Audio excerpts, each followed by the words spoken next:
Just the final touches and... bingo! My famous dish is done! Ooh, your cooking skills top-notch as ever, Mr. President. But, boss, I'd prefer it if you didn't use the factory's oven. Shut up! It's my company. You can use whatever the hell I want, however I damn well please. You can use the leftovers to cater today's lunch break, so quit whimpering. Yes, sir, Mr. President. Thank you so very much. So, for whom did you make that dish?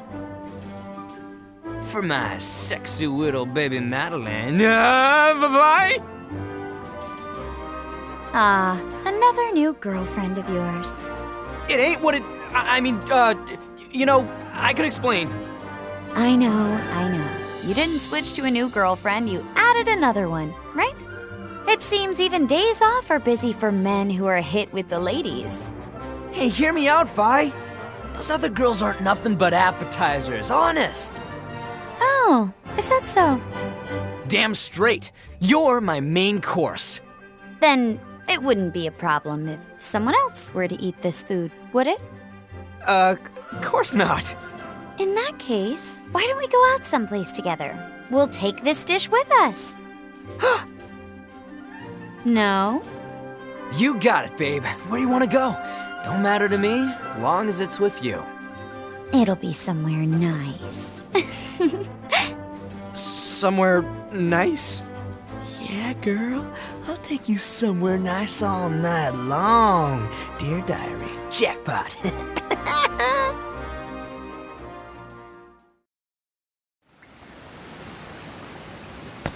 Huh? Why are we back at the hideout? Hey, shouldn't we be someplace more intimate? You know, Freet? What's wrong? Speak to me! Damn, her cover's blown! Who the hell's behind this? Oh dear. Just as I thought. I had a feeling this was going to happen. Come on. Wake up, Freet. We've brought you food. Vi? Did it happen again? Your inability to keep yourself fed hasn't changed, I see. Wait up. He just fainted because he forgot to eat? When he was at the newspaper company, his coworker Eisner kept an eye on him so that this wouldn't happen. But now that he's freelance, that safety net isn't there anymore. He's been cooped up here because he's been looking into the Valkyria. I figured it was about time he'd collapse. Honestly, ever since he was a child, everything goes out the window once he's engrossed in his books or his writing. Yeah, I don't really have an excuse. The hell? You only brought me here to feed Freet?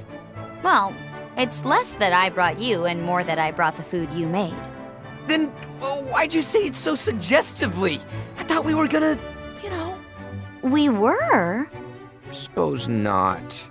That's so. Come on, Freet. Stop lying on the ground like that and get up. You need to take care of yourself at least. Amsol and I have more missions outside the country, so we can't look after you. I'm trying to be better about it, but sometimes I just get so wrapped up in my writing, I just completely forget to. Well, that's just how you are, I suppose. Good luck with that, Baz. Huh? Look after him while we're out. You do have the least responsibility. Besides, it helps that you can cook. Isn't it far more meaningful to cook for a friend than some nameless woman? Say what? I call BS. Like hell I'm gonna do that. I'll be counting on you. Men who can look after others are dreamy, you know.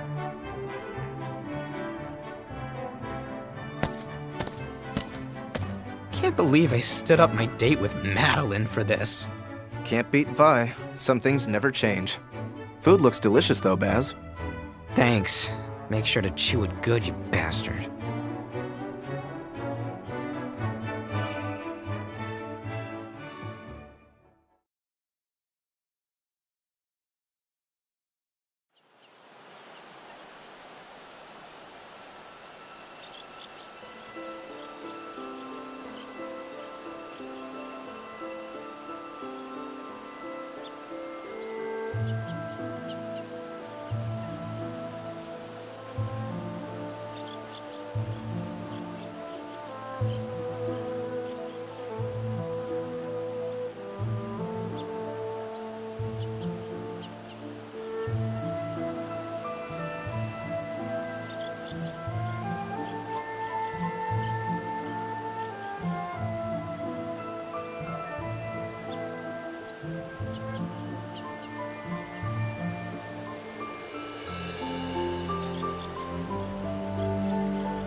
You have to hear this, Preet. I saw something hilarious the other day.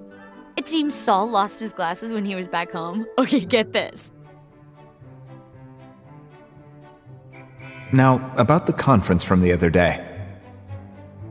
Father, you're rather quiet today, and it seems you're much taller than usual. Solomon. Oh? How are you projecting your voice behind me? You're speaking to a tree.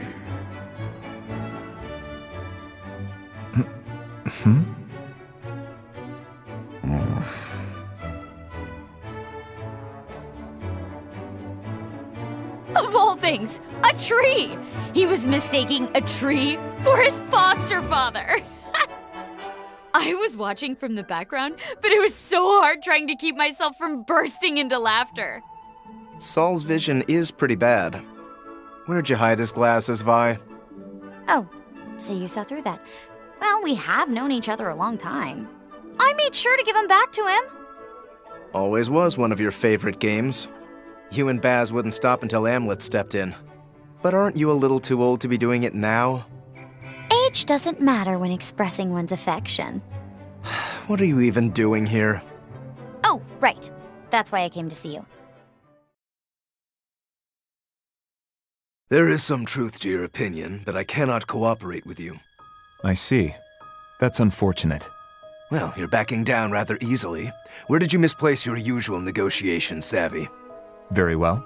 Allow me to live up to your expectations. This is... The manuscript for next week's publication. I obtained it from a connection of mine. Simply put, it's an article detailing your more disreputable activities. How did some journalist dig up this much dirt? Who can say? There are all sorts of professionals in this world, after all. Regardless, it's written quite well. If this were to make it to print, I could only imagine what would happen. It could spell the end of your political career. I doubt anyone could return to the limelight in a few years. That said, it's possible for me to bury this article. I'll have to use more persuasive means, but it's worth it for a cooperative friend of mine. About what you mentioned earlier, Councilman Collenberg. Why don't you tell me about it in more detail? Gladly. I owe you one, Freet. Your manuscript became the deciding factor. Glad to hear. Thought perhaps I'd lost my touch. It seems your concerns are unfounded. The intel you gathered was accurate as well, Violet. Before the two of you, one's political career could all be for naught. I beg you don't conspire with each other to write an article about me. Like anyone would want to read an article about a politician talking to a tree.